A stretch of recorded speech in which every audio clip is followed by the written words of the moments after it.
In Peru, relatives and defenders of the Juliaca massacre victims demand justice for violating their fundamental rights. Russia's permanent representative to the United Nations recalls that the U.S. and its allies rejected its proposals on security guarantees at the end of 2021. And also, presidential candidates in Nigeria signed peace agreements as political tensions rise ahead of the February 25th presidential election.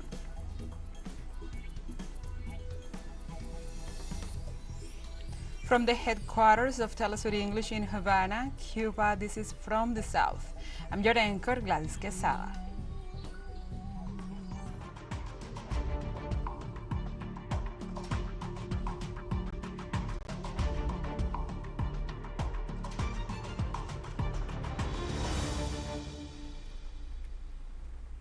And now we begin with the news. In Peru, relatives and defenders of the Juliaca massacre victims demand justice for violating their fundamental rights.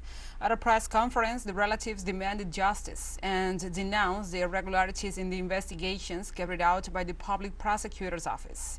The National Coordinator of Human Rights, Jenny Dador, indicated that the government of Dina Boluarte has taken a punitive measure that goes against a democratic rule of law, proving that it has become a dictatorial regime. The relatives and defenders also pointed out that the Department of Puno is also part of Peru, for which they also denounced the deterioration of the health system due to the lack of primary health care for those injured during the protests.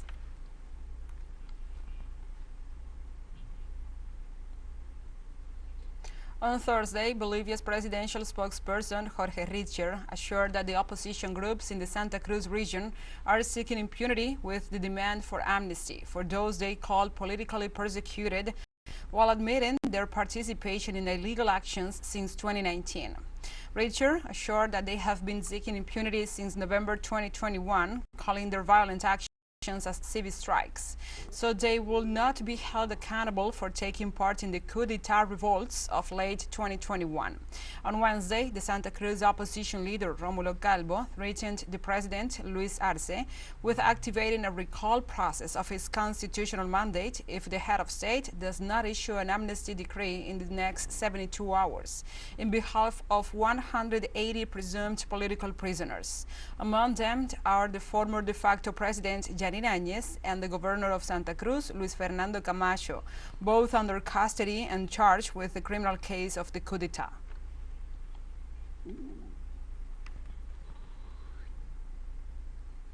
The Anti-Corruption Parliamentary Front affirmed on Thursday that the president of Ecuador, Guillermo Lasso, knew about the archived report on drug trafficking. According to the group of the assembly members, the head of state was aware of the accusations mentioned in the document linking his brother-in-law, Danilo Cabrera, and Rubén Cherres as the articulators of a criminal scheme. The parliamentarians have explained that 2 months after taking office as president, Guillermo Lasso received the police intelligence report with the data on the alleged Albanian mafia and its links with his friend Cherres and his brother-in-law Cabrera.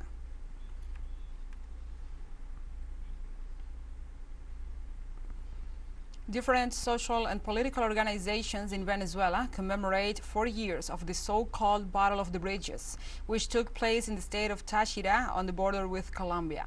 On the occasion of this date, the National Assembly honored the members of the Bolivarian National Armed Forces of Venezuela, who together with the people managed to neutralize the intentions of the national and international far-right wing to violate the country's sovereignty. In this sense, President Nicolás Maduro Moros expressed his respect for the revolutionary militancy of the country that defeated the attempt of the foreign forces to invade the nation.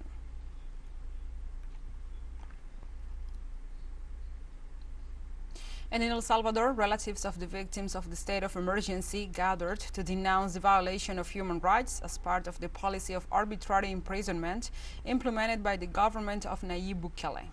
Through a letter delivered to the headquarters of the Human Rights Ombudsman's office, citizens asked for a statement and condemned the state powers for falsely accusing innocent people.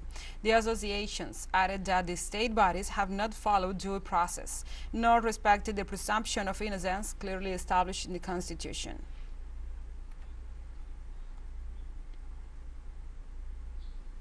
And the work schedule for the national elections is moving forward in Cuba. The candidates to the parliament are deployed in the communities and the electoral body prepares the dynamic test.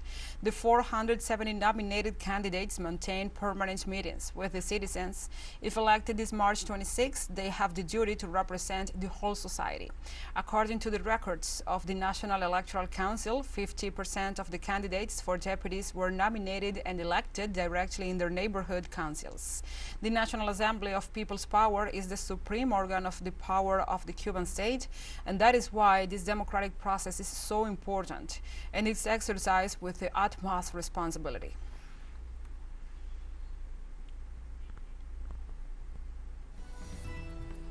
Let's take a short break, but first, remember you can follow us on our TikTok account at TeleSUR English, in which you will be able to see news in different formats, news updates and more. Other stories coming up, stay with us.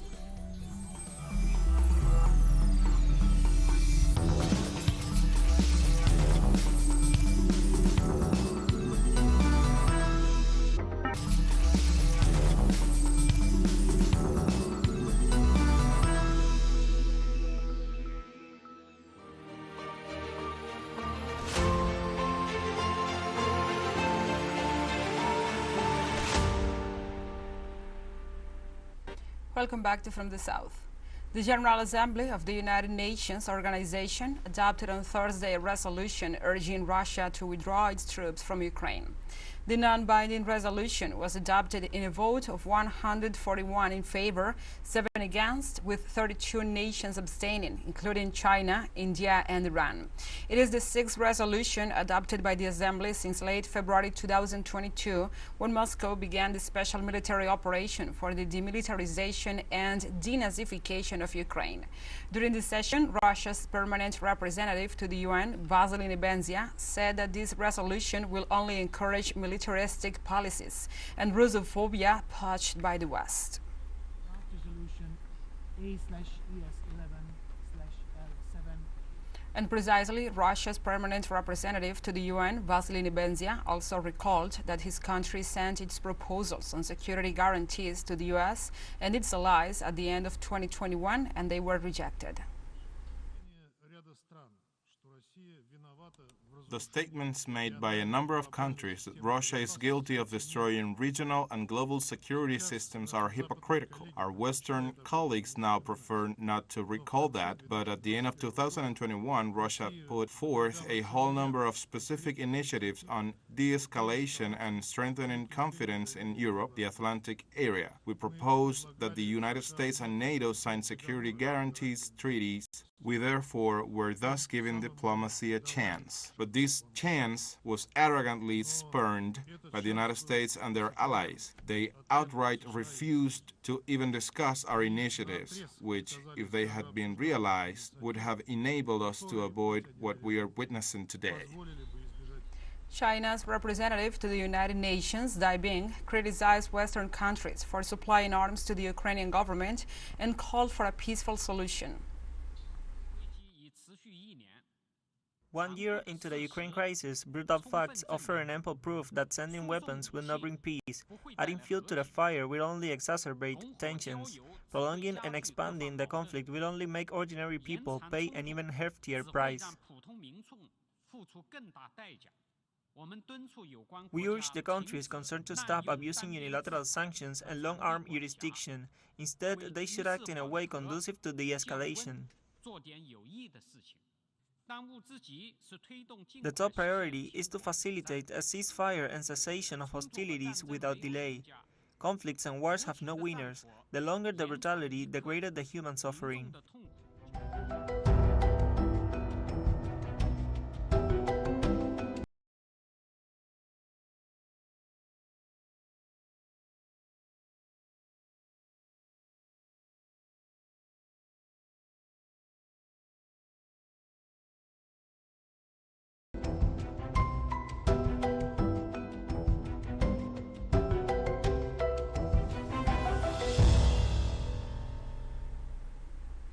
Now we move on to other topics. In the United States, more than 43,000 animals died as a result of the toxic spill caused by a recent train derailment in Ohio, Department of Natural Resources officials estimated on Thursday.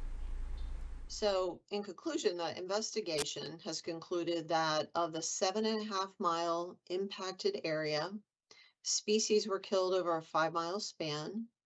And that the total area of impact runs from the train derailment site near Sulphur Run through Leslie Run to where Bull Creek flows into the North Fork of Little Beaver Creek. The total number we arrived at is a little over 43,000.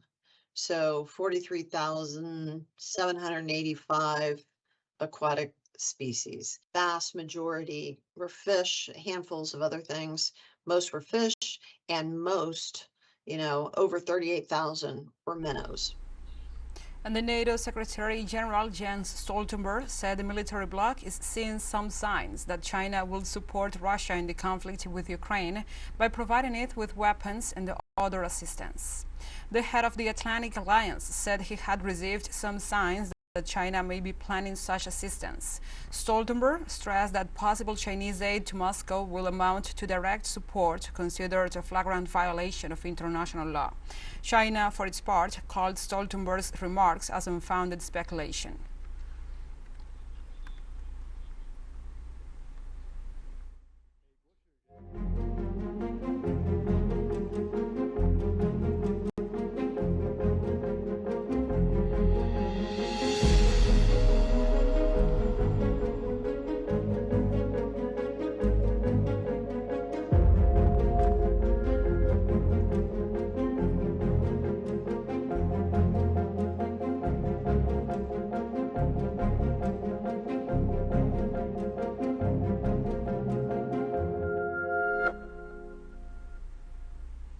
Now we have more stories. Residents of the Syrian provinces hit by the earthquake, in addition to the support of the country's authorities, are continuing on the support of their brothers in the other Syrian provinces. The scenario is marked by hundreds of social solidarity initiatives aimed at easing the suffering of the affected families. Our correspondent in Syria, Hisham Wanos, with the details. The Syrian Civil Association to Help Children with Cancer receives at its headquarters in Aleppo donations, medicines, clothes, and food from all the Syrian provinces. Resources that before the earthquake were sent to children suffering from cancer, and now, after the catastrophe, a large part of the funds collected are destined to the families of these children and other families left homeless by the earthquake. In the middle of these difficult circumstances that the country is going through due to the earthquake that hit several provinces, including Aleppo, we are helping sick children with cancer whose families were left without a home, and in addition to medicines and medical treatment, we offer them clothes and food that we receive from all parts of our people. The earthquake has created a serious situation in the face of which all Syrians are united, and like me, thousands of people and organizations. We offer everything we can to mitigate the suffering of our affected brothers, and as for me, I try to guarantee the needs of the children, such as milk, clothes, medicine, and health care. At the same time, and immediately after the earthquake, the Damascus-based Saed Association mobilized dozens of young volunteers and set up food assistance centers in Latakia, Aleppo, and Hama, where it provides more than 8,000 food rations daily to the affected people. We are doing humanitarian work where all the people opt for solidarity within the humanitarian framework, which is why we demand that the blockade be lifted so that we can carry out our work of helping our suffering compatriots and remain united in the face of adversity. Our association receives material donations from the civil society, where people offer what we need to prepare the food rations, which shows our social solidarity and that we are members of a single family in a single home, which is our great homeland, where we help each other to overcome the repercussions of the disaster. These two associations are an example of the many social solidarity initiatives that characterize the current scenario in Syria, and through which not only are they trying to overcome the repercussions of the earthquake, but also the aftermath of the war and the blockade imposed on the Syrian people. Social solidarity is a virtue that characterizes the Syrian people. A tool that Syrians claim that just as it made possible for them to cope with the aftermath of the terrorist war, it can now help them to cope with the aftermath of the earthquake. TeleSUR Aleppo, Syria. And you can now watch TeleSUR English in 33 different African countries through StarSat. Please dial 461 and enjoy our Latin American alternative broadcast. We have more news coming up after a final short break, so stay with us.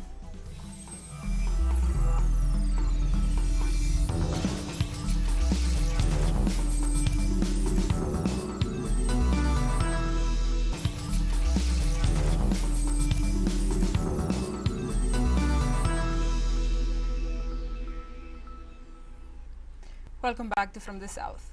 In Nigeria, presidential candidates signed a peace agreement as political tensions rise ahead of the February 25th presidential election. The event took place just hours before the end of the electoral campaign. The initiative of agreement was launched by religious, traditional, and opinion leaders who urged the candidates to focus on the problems and to avoid incitement to violence. The pact seeks to ensure the conduct of free, fair, credible, transparent, and verifiable elections, in view of the need to maintain a peaceful environment before, during, and after the 2023 general elections, with the objective to place national interest above personal and partisan concerns.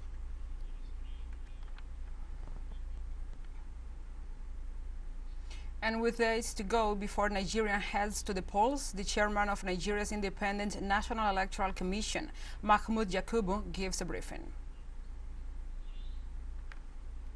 So please be assured and reassured that the system is robust. We are not deploying it for the first time in the history of elections in the country, even though it is the first time that we are deploying it for major, in a general election. But we have done so in 105 constituencies, and the results are still there to be viewed. It is the largest archives of election results in Nigeria. The voter population of 93,469,008 voters is more than the total number of registered voters in all the other countries in the West Africa region put together.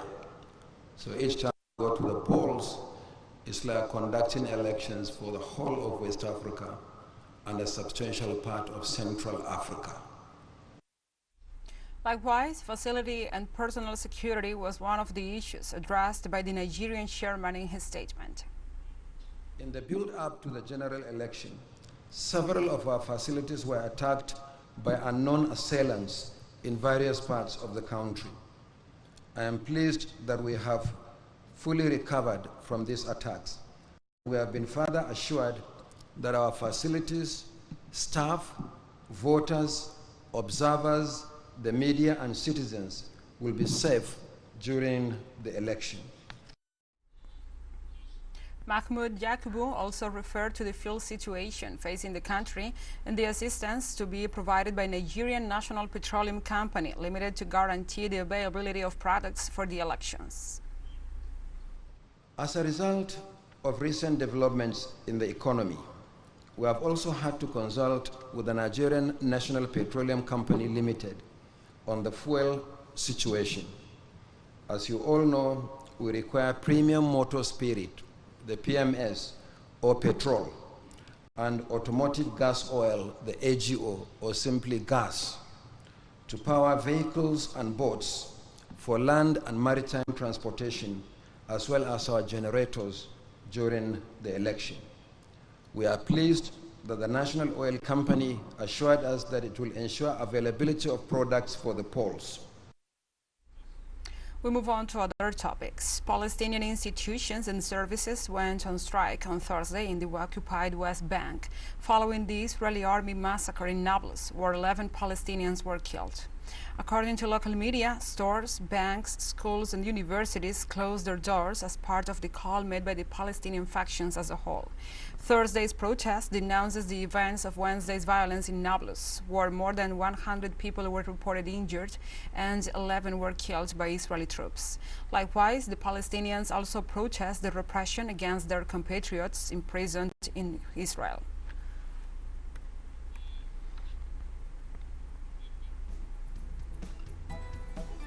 And we have come to the end of this news brief. But remember, you can find this and many other stories on our website at telesurenglish.net. And also, if you feel so inclined, please join us on social media for all the latest news. We are on Facebook, Twitter, Instagram, Telegram, and TikTok. For TeleSUR English, I'm your anchor, Gladys Quesada. Thank you for watching.